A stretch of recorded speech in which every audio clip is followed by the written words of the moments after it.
Hello बच्चों, मैं हूं महेश देशमुख और आप देख रहे हो डीसीपी बायोलॉजी चैनल। और दोस्तों, हम लोगों ने लास्ट लेक्चर में life processes in living organism part 1 शुरू किया था, जिसमें हम लोगों ने देखा कि हमारे बॉडी में बहुत सारे रिएक्शंस, बहुत सारे प्रोसेसेस एट ए टाइम चलते हैं। रेस्पिरेशन है, डाइजेशन है, कंट्रोल एंड कोऑर्डिनेशन है, एक्सक्रीशन एंड रेगुलेशन है। तो ये सारी चीजें मेरे बॉडी में चल रही है and each and every this process requires energy, and that energy required in the form of ATP. So there are some organisms which are autotrophs. They synthesize their own food and take energy from that. But as a being we are heterotrophs, है ना। हम लोग heterotroph है, तो हम लोग क्या करते हैं बेटा, हम लोग फूड लेते हैं और फिर उससे एनर्जी बनाते हैं, राइट। तो हमें बहुत सारे शुगर्स है, कार्बोहाइड्रेट्स है ना, जिनको हम लोग बोलते हैं लिपिड्स, हमारा रिजर्व फॉर्म ऑफ एनर्जी है। अगर बहुत ज्यादा खराब कंडीशन है तो प्रोटीन से हम लोगों को एनर्जी मिल सकती है। नॉर्मली तो हम लोग लेते नहीं हैं, है ना। तो ये सारी चीजों से हम लोग क्या लेते हैं बच्चों, एनर्जी लेते हैं। लेकिन ये एनर्जी हमारी बॉडी में बनते कैसी है, ये हमें देखना है ना। और फिर उसके लिए हम लोग करते हैं रेस्पिरेशन। क्या करते हैं हम लोग, रेस्पिरेशन। मैंने कल आपको एक डायग्राम निकाल के दिया था कि कैसे मैंने ऐसे खाना खाया, फिर वो गया मेरी स्टमक में, स्टमक से गया स्मॉल इंटेस्टाइन में, उधर से गया ब्लड में, ब्लड पूरे बॉडी में लेके घूम रहा है। और उस ब्लड से सारे सेल क्या करेंगे, अपने अपने जरूरत के हिसाब से फूड कलेक्ट करेंगे। और एनर्जी के लिए ना कि सिर्फ फूड लगता है, तो उसके साथ उसके लिए क्या चाहिए, ऑक्सीजन भी चाहिए, है ना। तो वो हम लोग अभी देखने वाले हैं। तो respiration is the process from which we get energy, है ना। तो रेस्पिरेशन के दो टाइप होते हैं बच्चों। रेस्पिरेशन की कितने टाइप होते हैं, दो टाइप। एक होता है बॉडी लेवल, जिसको हम लोग बोलते हैं breathing and exchange of gases. एक को हम लोग क्या बोलते हैं, body level respiration, that is called as breathing and exchange of gases only, that inhalation of oxygen and exhalation of CO2। मैंने ऑक्सीजन को अंदर लिया, CO2 को बाहर छोड़ा, ये क्या है बच्चों, ब्रीदिंग है। और इसको हम लोग बोलेंगे बॉडी लेवल रेस्पिरेशन। क्या बोलेंगे, बॉडी लेवल रेस्पिरेशन। और बच्चों, हमारे बॉडी के अंदर ये ऑक्सीजन करता क्या है, तो सेल ब्लड से कार्बोहाइड्रेट लेती है, ब्लड से ऑक्सीजन लेती है, और उनका ऑक्सीडेशन होके एनर्जी बनती है, and that is called as cellular respiration. उसको हम लोग क्या बोलते हैं बच्चों, सेल्यूलर रेस्पिरेशन। क्या बोलते हैं, सेल्यूलर रेस्पिरेशन। तो ये सेल्यूलर रेस्पिरेशन हम लोगों ने लास्ट लेक्चर में स्टार्ट किया है।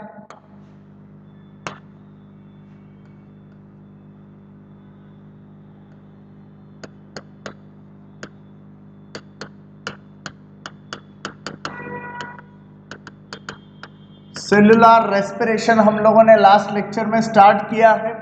ओके, उसका तो एक स्टेप भी मैंने आपको बता दिया। चलो सुनते हैं सेल्यूलर रेस्पिरेशन। सेल्यूलर रेस्पिरेशन बच्चों होता है दो टाइप का, या तो वो एरोबिक होगा, या तो वो एरोबिक होगा, या तो वो अनेरोबिक होगा। या तो वो एरोबिक होगा,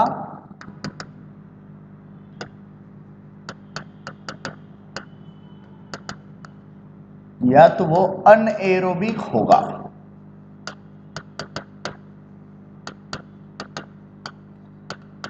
सो जिस रेस्पिरेशन में O2 इन्वॉल्व है, जिस रेस्पिरेशन में O2 इन्वॉल्व है, उसको हम लोग बोलेंगे एरोबिक रेस्पिरेशन। क्या बोलेंगे, एरोबिक रेस्पिरेशन।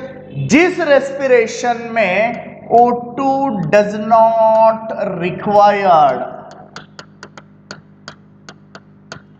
जिसमें O2 की जरूरत नहीं है, उसको हम लोग बोलेंगे अनेरोबिक रेस्पिरेशन। क्या बोलेंगे, अनेरोबिक रेस्पिरेशन बोलेंगे। Okay, so aerobic respiration oxygen is required, anaerobic respiration oxygen is not required. Okay, अब ये जो एरोबिक रेस्पिरेशन है, ये जो एरोबिक रेस्पिरेशन है, इसके 3 स्टेप है। कितने स्टेप है, 3 स्टेप है। उसमें सबसे पहला होता है ग्लाइकोलिसिस, जो हम लोगों ने लास्ट लेक्चर में मैंने आपको बता दिया है। दूसरा होता है लिंक रिएक्शन, बहुत ही छोटा रिएक्शन है, आपके बुक में तो इसको अलग से दिया भी नहीं है, लेकिन 11th-12th में आओगे तो पढ़ना पड़ेगा। तीसरा रिएक्शन है क्रेब्स साइकिल। तीसरा रिएक्शन क्या है, क्रेब्स साइकिल। और चौथा होता है ETS, that is electron transport system, electron transport system. तो कितने टाइप का रेस्पिरेशन है सेल्यूलर रेस्पिरेशन? दो टाइप का है। कौन सा? Aerobic and anaerobic. एरोबिक में क्या है? ऑक्सीजन लगेगा, अनेरोबिक में ऑक्सीजन नहीं लगेगा। ओके, अब एरोबिक की हम लोग बात कर रहे हैं, तो एरोबिक में क्या होने वाला है? 4 टाइप के रिएक्शन होने वाले हैं। कौन से? ग्लाइकोलिसिस होगा, लिंक रिएक्शन होगा, क्रेब्स साइकिल होगा और ETS होगा, electron transport system, electron transport system. तो ये सारी चीजें होने वाली है ना। अब हम लोगों को क्या करना है, ये हर एक रिएक्शन को अच्छे से देखना है। तो उसमें से पहला जो रिएक्शन है वो तो हम लोगों ने देख लिया है, पहला रिएक्शन जो है वो तो हम लोगों ने देख लिया है। फिर भी एक बार देख लेते हैं क्या बनता है बच्चों, ग्लाइकोलिसिस। क्या लिखेंगे हम लोग पहले? ग्लाइकोलिसिस। ग्लाइकोलिसिस का मीनिंग क्या बोला था मैंने आपको? ग्लूकोज का ब्रेकडाउन। लिसिस का मतलब होता है ब्रेकडाउन, सो ग्लाइकोलिसिस ग्लूकोज का ब्रेकडाउन। ओके, क्या क्या हुआ था बच्चों इस रिएक्शन में? सबसे पहले क्या था? ग्लूकोज था। सबसे पहले क्या था? ग्लूकोज था। ग्लूकोज का क्या बना था? ग्लूकोज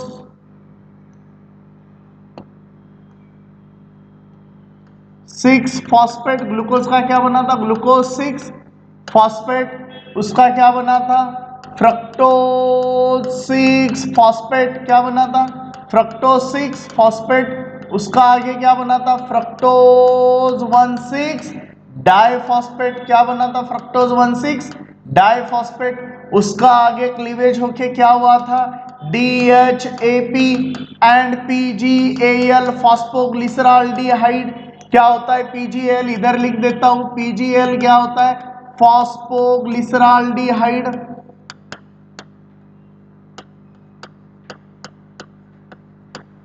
DHAP क्या होता है?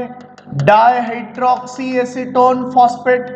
Dihydroxy acetone phosphate.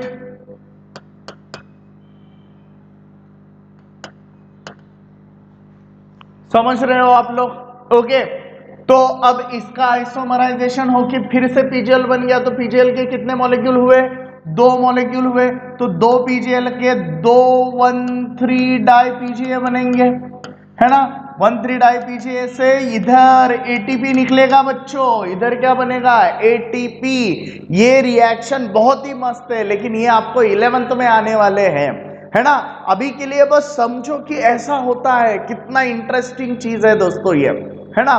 तो 1,3 डाई PGA, और आपको तो देखो यार इतने जल्दी से ये सारी चीजें समझ में आने वाली है।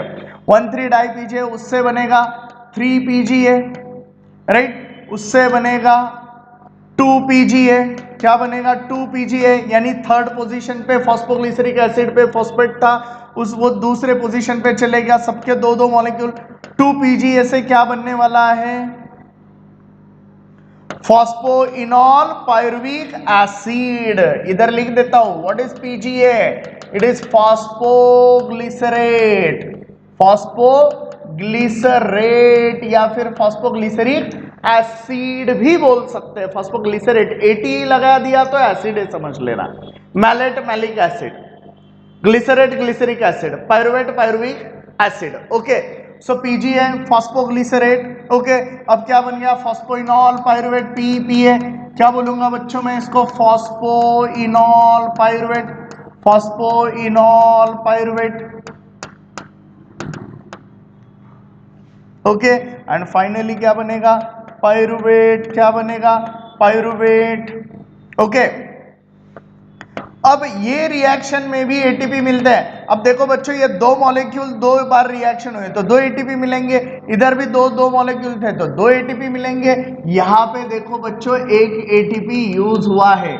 यहाँ पे भी देखो एक ATP यूज हुआ है, तभी तो ये डाइफॉस्फेट बना है ना। और ये जो रिएक्शन है बच्चों, यहाँ पे निकलते हैं NaDH2, कितने? 2।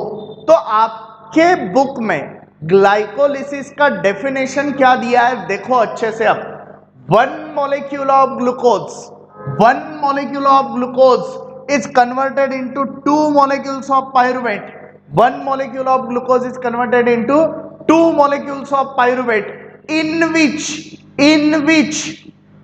2 NADH2 and 2 ATP. अब आप बोलोगे सर इधर तो 4 दिख रहे, बेटा ये 4 है लेकिन 2 यूज भी तो हुए। प्रॉफिट किसको बोलते हैं?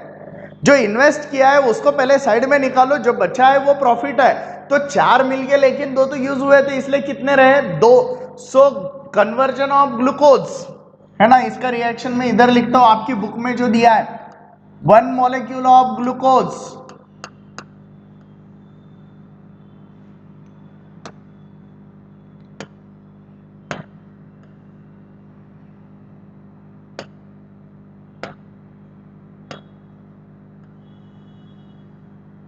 is converted into 2 molecules of pyruvate, 2 molecules of pyruvate in which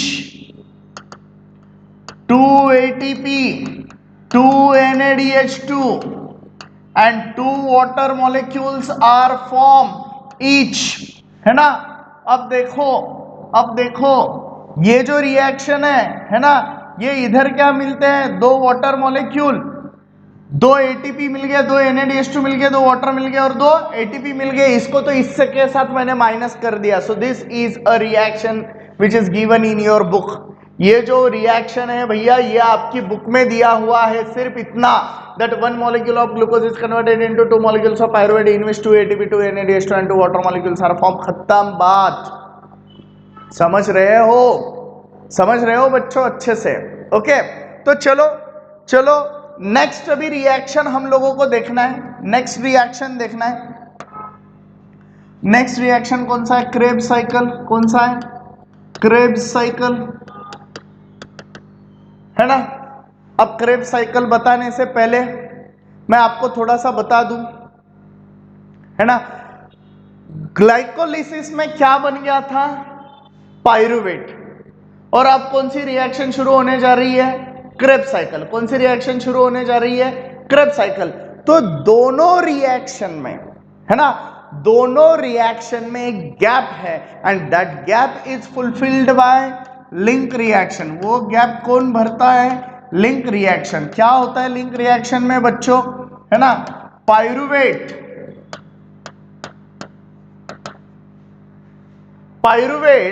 is converted into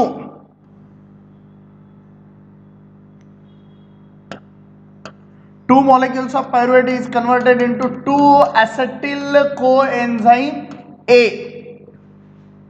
है ना। और इस रिएक्शन में क्या मिलता है बच्चों? NADH2। अब देखो 2 मॉलिक्यूल थे, इधर 2 बने, यानी रिएक्शन 2 बार हुई, तो कितने NADH2 मिले? 2 NADH2 मिले। तो भैया ग्लाइकोलिसिस में तो 2 NADH2 मिले ही थे, लिंक रिएक्शन में भी 2 NADH2 मिल गए। और अच्छे से याद रखना, इधर 2 CO2 भी बाहर निकल जाते हैं, इधर 2 CO2 भी बाहर निकल जाते हैं। अच्छे से याद रखो बेटा, इसको हम लोग बोलते हैं एरोबिक जो होता है ना भाई, उसको हम लोग बोलते हैं कंप्लीट ऑक्सीडेशन ऑफ कार्बोहाइड्रेट्स। क्या बोलते हैं? Complete oxidation of carbohydrate. तो कंप्लीट क्यों बोला? कंप्लीट क्यों बोला ये एट द एंड में बताने वाला हूं। और उसके लिए क्या जरूरी है? CO2 किधर किधर बाहर गए वो याद रखना जरूरी है। भैया एक ग्लूकोज यानी 6 कार्बन से रिएक्शन शुरू किए, ग्लाइकोलिसिस में कोई कार्बन बाहर नहीं निकला है, लेकिन यहाँ पे देखो पायरुवेट 3 कार्बन का था, यहाँ पे सिर्फ 2 कार्बन का कंपाउंड बचा हुआ है, यानी 2 CO2 बाहर निकल गए हैं, 2 CO2 बाहर निकल गए हैं, अभी भी 4 बाकी है। जब पूरे 6 के 6 कार्बन डाइऑक्साइड बाहर निकलेंगे, पूरे 6 के 6 कार्बन बाहर निकलेंगे, तब मैं बोलूंगा उसे कंप्लीट ऑक्सीडेशन। अगर कुछ बचता है तो उसको बोलते हैं इनकम्प्लीट ऑक्सीडेशन। क्या बोलते हैं उसको? Incomplete oxidation. चलो पहला रिएक्शन ये है, दूसरा रिएक्शन ये है, अभी तीसरा रिएक्शन देखने जा रहे हैं हम लोग। कौन सा? Krebs cycle. कौन सा है? Krebs cycle. तो क्रेब साइकिल के लिए अच्छे से ध्यान दो बच्चों, क्रेब साइकिल के लिए अच्छे से ध्यान दो।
चलो क्या क्या होता है देखते हैं एक बार, है ना। सबसे पहले क्या हुआ है भाई, सबसे पहले क्या हुआ है, ग्लूकोज का कन्वर्जन। सबसे पहले क्या हुआ है, दिख रहा है क्या, नहीं दिख रहा है, मैं इधर से लिखना शुरू करता हूं। सबसे पहले क्या हुआ है, ग्लूकोज का कन्वर्जन किसमें हुआ, पायरुवेट में। किसमें हुआ, पायरुवेट में। ओके, इस पायरुवेट से क्या बना, एसिटिल कोए। क्या बना, एसिटिल को एंजाइम ए, है ना। और यहां पे बैठा था ऑक्सैलो एसीटेट,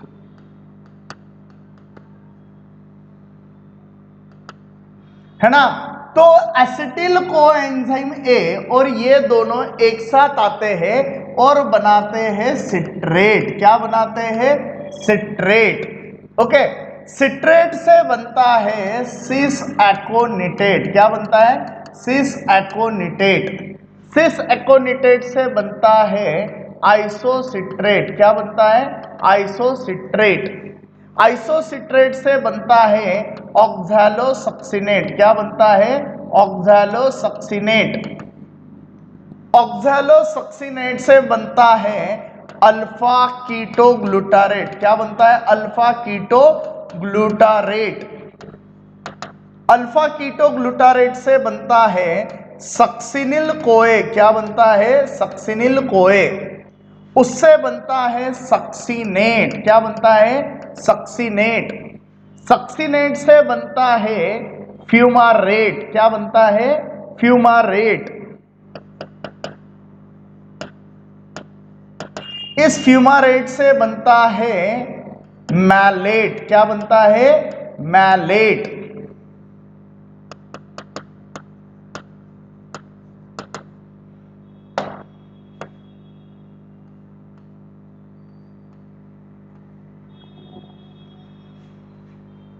है ना।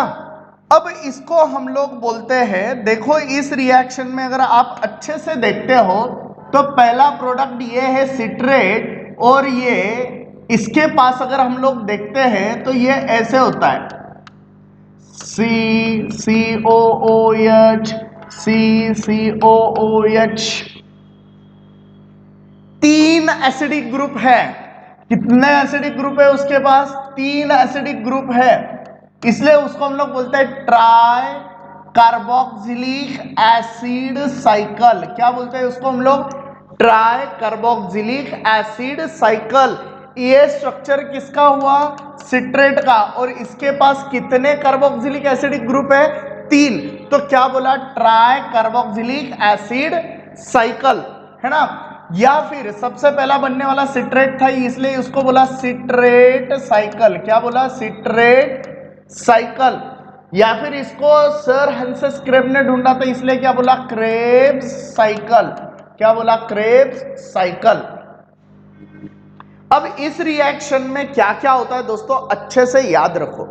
आपको इतना इन डिटेल दिया नहीं है, लेकिन आपके क्वेश्चन में आपको पूछा है, इसमें से एक दो नाम निकाल के आप फिर भी इसको अगर याद रखोगे तो ये आपको 11th में भी बहुत काम आने वाला है। ऐसे के ऐसा पूरा का पूरा रिएक्शन है, सिर्फ उधर और एडिशनल क्या होगा, इस हर रिएक्शन के लिए एक एंजाइम काम करता है ना। चलो अब मैं बताता हूं अलग अलग। यहां पे मिलेगा दोस्तों NaDH2। क्या मिलेगा, NaDH2, राइट। यहां पे बाहर जाने वाला है CO2, राइट। यहां पे फिर से बाहर निकलने वाला है NaDH2। क्या निकलने वाला है, NaDH2, ओके। और बाहर निकलने वाला है CO2। अब देखो दोस्तों, कितने नंबर ऑफ ग्लूकोज से रिएक्शन शुरू हुआ, एक ग्लूकोज से शुरू हुआ। पायरुवेट कितने बने थे, दो बने थे, कितने बने थे? दो। तो एसिटिल कोई भी कितने थे? दो। तो ये रिएक्शन कितनी बार होगा? दो बार होगा। एक ग्लूकोज से दो पायरुवेट बनते हैं, आपके डेफिनेशन में भी है। तो दो पायरुवेट से दो एसिटिल कोए बनते हैं। दो एसिटिल कोए के लिए ये रिएक्शन कितनी बार होगा? दो बार होगा। तो यहाँ पे हम लोग जो भी लिखेंगे ना वो दो दो है बच्चों, है ना। आपको इतना याद रखने की जरूरत नहीं, मैं बस रिएक्शन समझा रहा हूं आपको कि ऐसे भी होता है। दो NaDH2 है ना, दो NaDH2, इधर दो CO2 निकल गए, इधर दो CO2 निकल गए। चलो मैंने आपको बोला था कंप्लीट ऑक्सीडेशन। बेटा इधर दो CO2 निकले थे, इधर दो निकले और इधर दो निकले, कितने के CO2 चले गए बाहर? 6। ग्लूकोज कितने कार्बन का था? 6। 6 के 6 कार्बन बाहर गए हैं, इसलिए इसको क्या बोला? Complete oxidation. क्या बोला? Complete oxidation. समझ में आ रहा है आपको अच्छे से? ओके। अब देखो इधर दो NaDH2 मिल गए, इधर दो NaDH2 मिल गए, है ना। अब देखो यहाँ पे क्या मिलते हैं? दो ATP मिलते हैं, यहाँ पे दो ATP मिलते हैं। फिर यहाँ पे दो FADH2 मिलते हैं। क्या मिलते हैं? दो FADH2 मिलते हैं, है ना। और उसके बाद यहाँ पे फिर से दो NaDH2 मिलते हैं। तो बेटा तेरी क्रेब्स साइकिल में क्या लिखा है आपकी बुक ने, वो देखो जरा अच्छे से, है ना। In a Krebs cycle, okay, this pyruvate is converted into acetyl coenzyme A. Pyruvate is converted into acetyl coenzyme A and acetyl CoA reacts with oxaloacetate to form citrate। और ये पूरी रिएक्शन में क्या क्या मिला बच्चों आपको? NaDH2 लिखो भला कितने मिले? NaDH2 बताओ तो जरा कितने मिले? दो और दो 4, दो 6, कितने मिले? 6 NaDH2। बेटा FADH2 कितने मिले बता जरा? FADH2 कितने मिले? दो FADH2 मिले। कितने मिले? दो FADH2 मिले। बेटा ATP कितने मिले? ATP कितने मिले? यहाँ पे दो ATP मिले हैं। कितने मिले हैं? दो ATP मिले हैं। और लिंक रिएक्शन को अगर हम लोग इसमें कंसिडर करते हैं, लिंक रिएक्शन को अगर इसमें लेते हैं, तो ये तेरे NaDH2 कितने बन जाएंगे बच्चे? 8 बन जाएंगे। कितने बन जाएंगे? 8 बन जाएंगे। अब इस रिएक्शन को ध्यान से समझो। मैं यहाँ पे अलग स्लाइड पे लिख लेता हूं, मैं यहाँ पे अलग स्लाइड पे लिख लेता हूं। ग्लाइकोलिसिस में क्या क्या मिला? ग्लाइकोलिसिस में क्या क्या मिला? दो NaDH2, क्या मिले? दो NaDH2। मैं ऐसे लिखता हूं, है ना। इधर लिखेंगे ATP, इधर लिखेंगे NaDH2। ATP कितने मिले? दो। NaDH2 कितने मिले? दो। फिर हुआ लिंक रिएक्शन। फिर कौन सा रिएक्शन हुआ? Link reaction. ATP मिले क्या? नहीं। NaDH2 कितने मिले? दो। फिर हुआ क्रेब्स साइकिल, फिर हुआ क्रेब्स साइकिल। ATP कितने मिले? दो। और NaDH2 कितने मिले? कितने मिले? 6। कितने मिले? 6। अब तो रिएक्शन में लिखा के दिया है मैंने। CO2 कितने बाहर निकल गए? 4। लिंक रिएक्शन में 2, सब मिला के 6, सारे के सारे कार्बन खत्म। इसलिए बोला बेटा कंप्लीट ऑक्सीडेशन, इसलिए बोला कंप्लीट ऑक्सीडेशन। अच्छे से याद रखो। और FADH2, FADH2 मिले क्या ग्लाइकोलिसिस में? नहीं मिले। लिंक रिएक्शन में नहीं मिले, इधर मिले 2। तो बेटा ATP कितने हो रहे टोटल? 4। NaDH2 कितने हो रहे टोटल? 10। और FADH2 कितने हो रहे टोटल? 2। तो भैया इतना बड़ा रिएक्शन करके ATP कितने? सिर्फ 4। तो 4 ATP में कुछ भी नहीं हो सकता हमारा, हमें और ज्यादा ATP चाहिए, हमें और ज्यादा ATP चाहिए। तो बेटा ये क्रेब साइकिल जो है, ये क्रेब साइकिल जो है, ये कहां पे हुआ था? ये होता है माइटोकॉन्ड्रिया में। ये कहां पे हुआ था? माइटोकॉन्ड्रिया में। कहां पे हो रहा था? माइटोकॉन्ड्रिया के मैट्रिक्स में, है ना।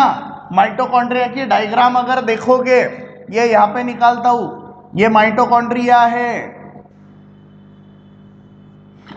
ना। तो ये माइटोकॉन्ड्रिया की आउटर मेम्ब्रेन, ये माइटोकॉन्ड्रिया की इनर मेम्ब्रेन, और ये जो अंदर का पार्ट है ना भाई, ये अंदर का पार्ट है ना, इसको बोलेंगे मैट्रिक्स। क्या बोलेंगे? मैट्रिक्स। तो क्रेब साइकिल जो होती है, क्रेब साइकिल जो होती है वो कहां पे हो रही है? मैट्रिक्स में हो रही है। लेकिन क्या मिला इतना सब करके? सिर्फ 4 एटीपी।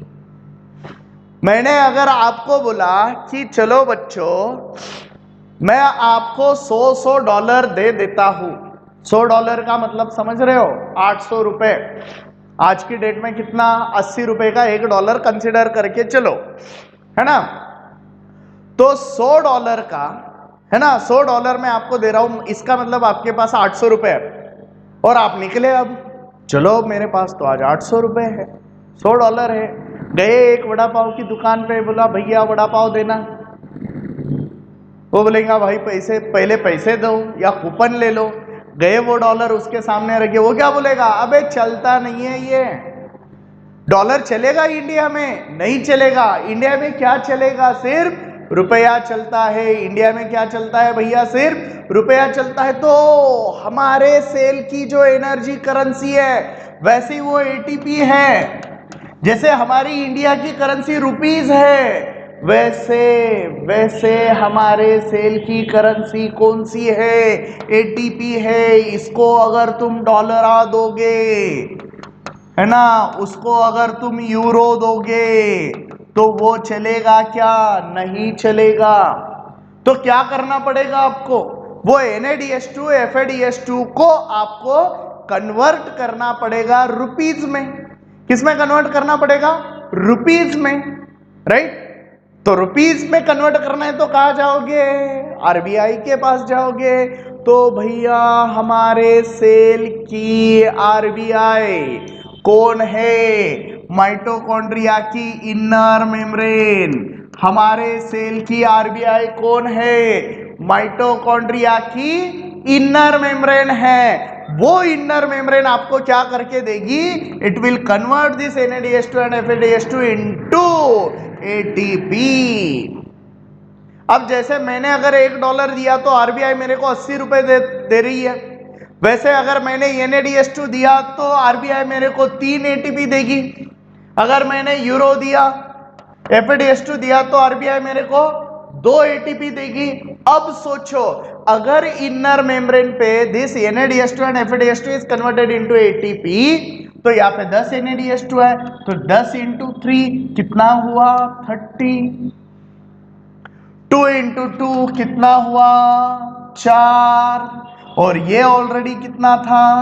4। तो कितना हुआ भैया? 4 प्लस 34 प्लस 4 38 ATP। कितना ATP मिला? 38 ATP मिलता है। समझ गए बात को? समझ गए बात को? अब कुछ बुक में आप पढ़ोगे 36 ATP, कुछ बुक में आप पढ़ोगे 38 ATP। तो इसका रीजन क्या है? मैंने आपको बोला है ग्लाइकोलिसिस जो होता है वो होता है साइटोप्लाज्म में। किधर होता है? सेल के साइटोप्लाज्म में। और ये जो रिएक्शन हो रही है, ये रिएक्शन कहां हो रही है? माइटोकॉन्ड्रिया के इनर मेम्ब्रेन पे।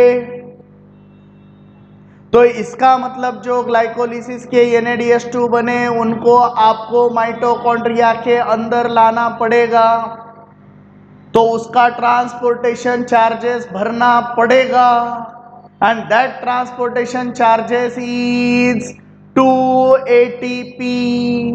ये अब आपको, अभी मैं उसका लॉजिक नहीं बता रहा हूं बच्चों, उसका लॉजिक एक्चुअली ऐसा है कि 2 शटल पाथवे होते हैं साइटोप्लाज्म में बने हुए। NaDH2 माइटोकॉन्ड्रिया के अंदर घुसाने के लिए 2 रास्ते हैं, एक पे टोल नाका लगता है, एक पे नहीं लगता है। तो जहां पे टोल लग गया उसको माइनस करना पड़ेगा, खर्चा हुआ है, तो इसलिए वहां पे 2 ATP कम हो जाते हैं इसमें से। अगर टोल नहीं लगा तो पूरे के पूरे ATP मिल जाएंगे, दैट इज 38 ATP। समझ में आ रहा है? तो कुछ बुक आपको बताएंगे कि एक ग्लूकोज से 38 ATP मिलते हैं, कुछ बुक्स आपको बताएंगे कि एक ग्लूकोज से 36 एटीपी मिलते हैं। तो समझ लेना बच्चों, जिसने 38 बोला उसको टोल नहीं लगा और जिसने 36 बोला उसको टोल लगा है। दोनों आंसर एग्जैक्टली करेक्ट है, दोनों आंसर करेक्ट है। कब क्या लिखना है ये पता चलेगा 11th के टाइम पे।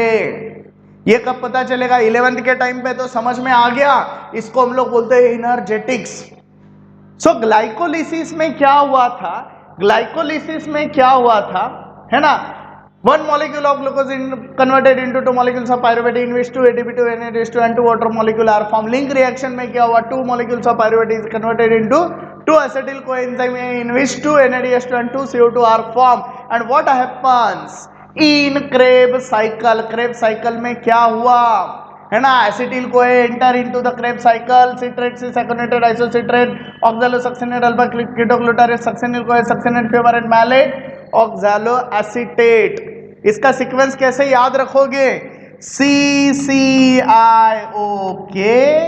SSFMO।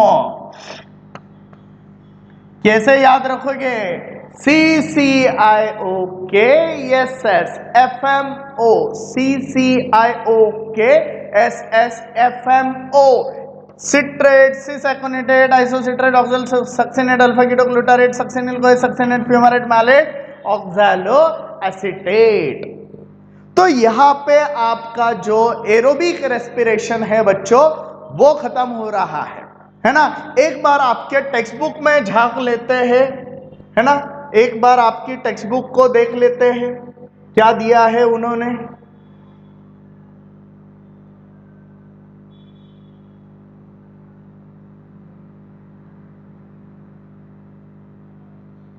हाँ चलो, ग्लाइकोलिसिस तक तो हम लोगों ने पढ़ लिया था। क्रेब्स साइकिल पे आते हैं बेटा। इसको ट्राई कार्बोक्सिलिक एसिड क्यों बोला? क्योंकि उसके पास 3 कार्बोक्सिलिक एसिड ग्रुप है। क्रेब्स साइकिल क्यों बोला? क्योंकि हांसेस क्रेब ने ढूंढा है।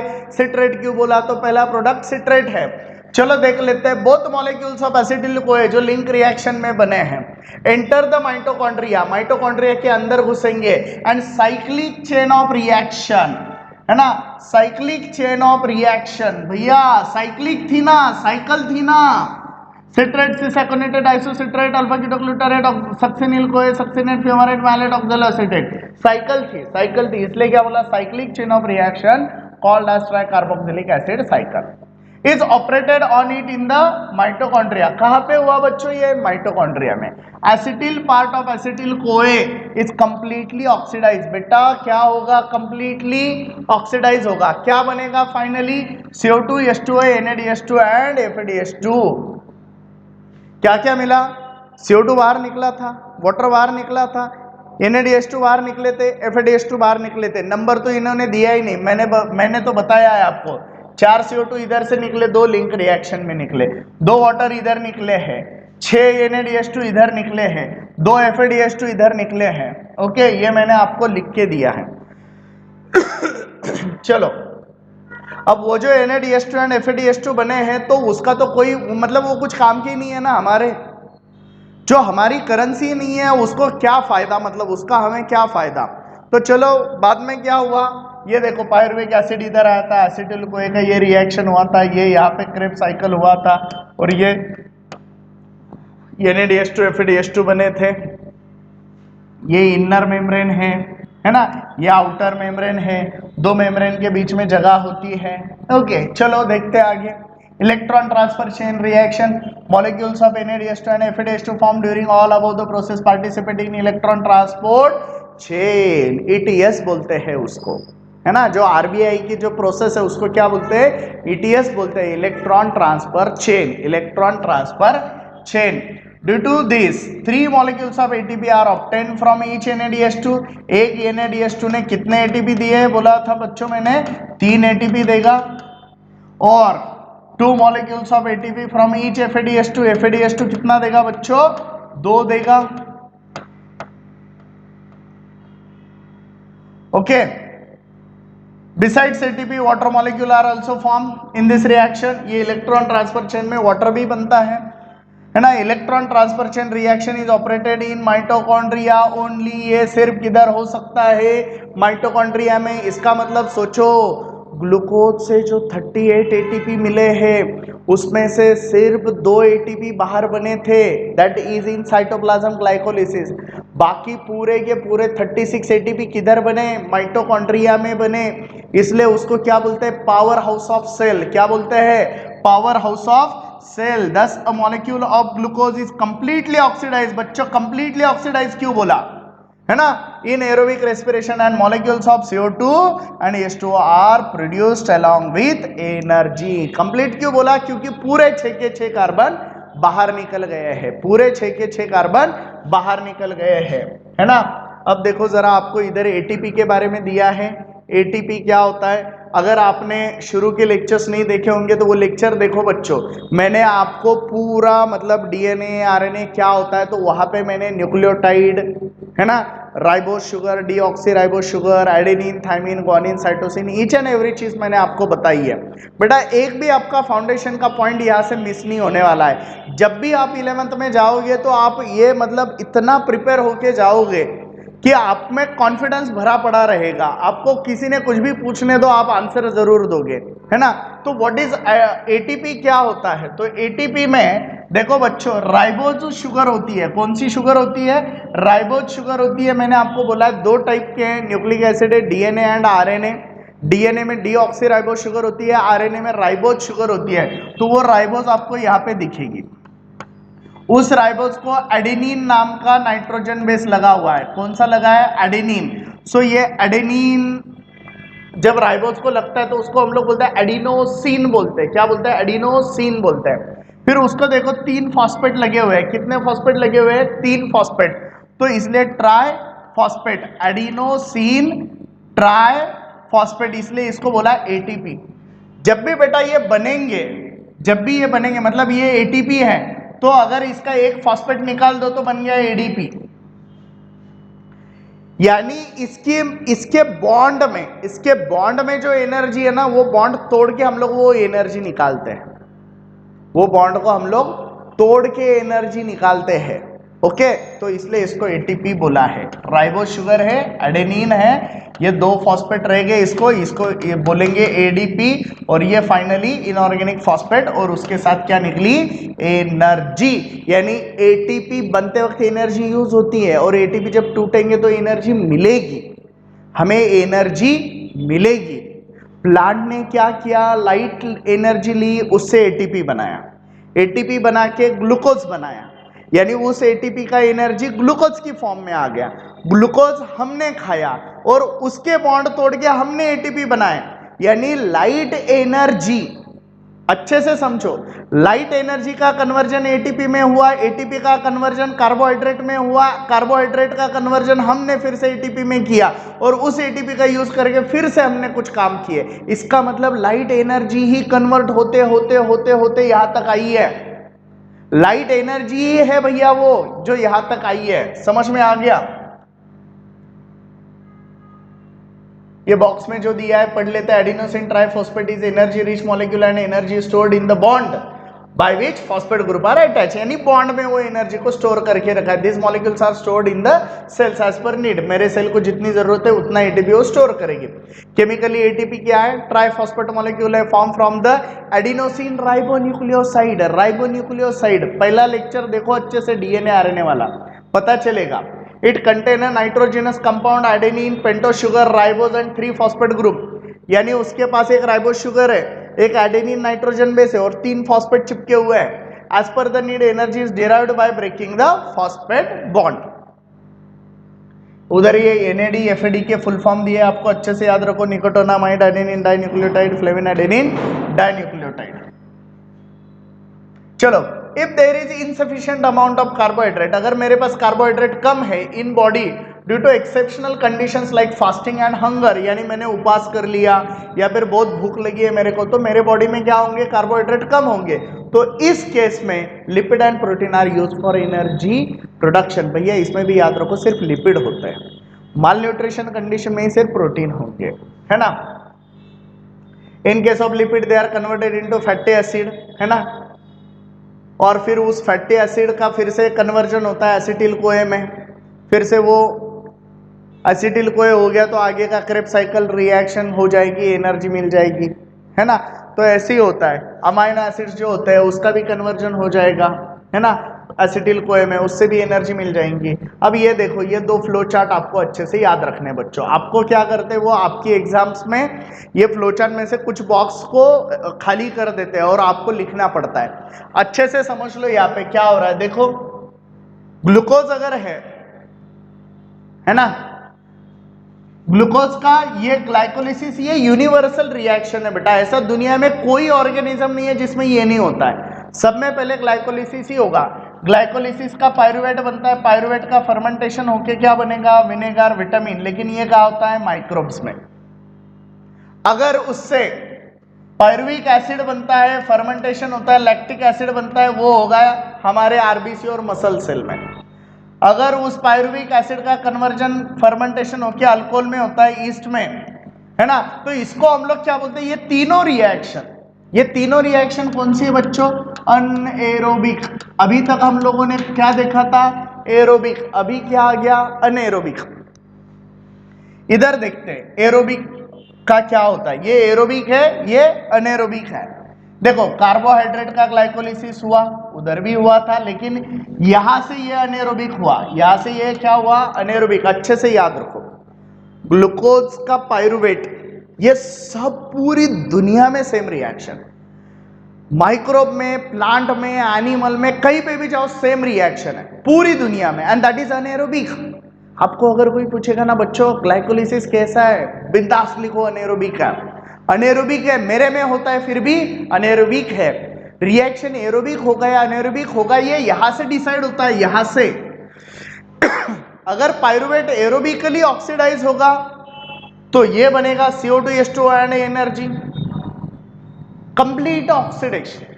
अनएरोबिक होगा तो या तो अल्कोहल बनेगा, या तो लैक्टिक एसिड बनेगा, या तो विनेगर और विटामिन बनेंगे। अब देखो, ग्लाइकोलिसिस हुआ, पायरुवेट हुआ, उसका एसिटिल को है, उसका क्रेब्स साइकिल और बन गया एनर्जी। अब मेरे पास कार्बोहाइड्रेट नहीं है तो दूसरा ऑप्शन है लिपिड। लिपिड किससे बनते हैं, फैटी एसिड एंड अल्कोहल से। फैटी एसिड एंड अल्कोहल से।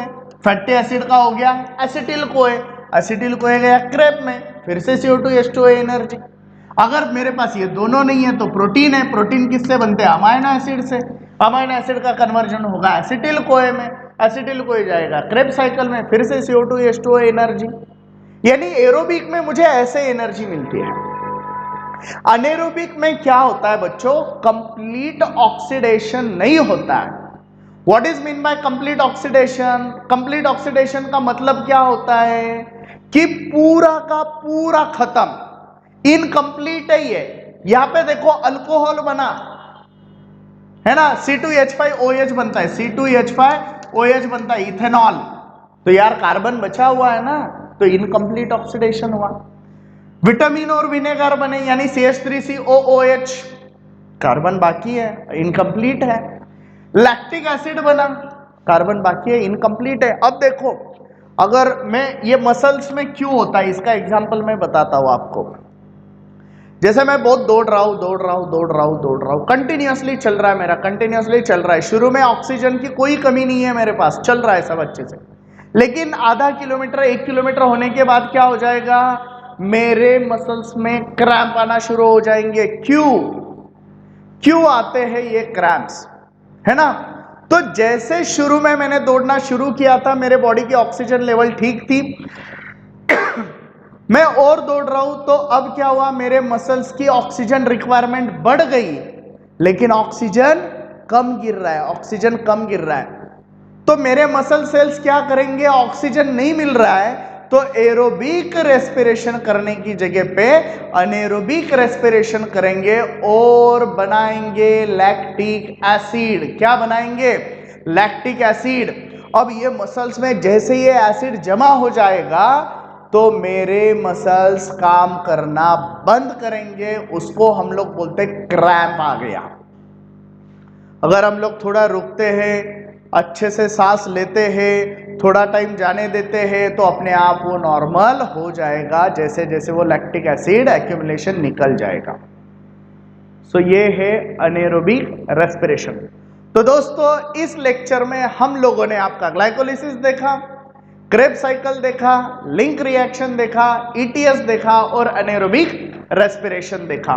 नेक्स्ट लेक्चर में हम लोग और भी कुछ एनर्जी देने वाले मॉलिक्यूल्स जो है उनके बारे में देखने वाले हैं। ओके, तो मिलते हैं नेक्स्ट लेक्चर में। Thank you so much.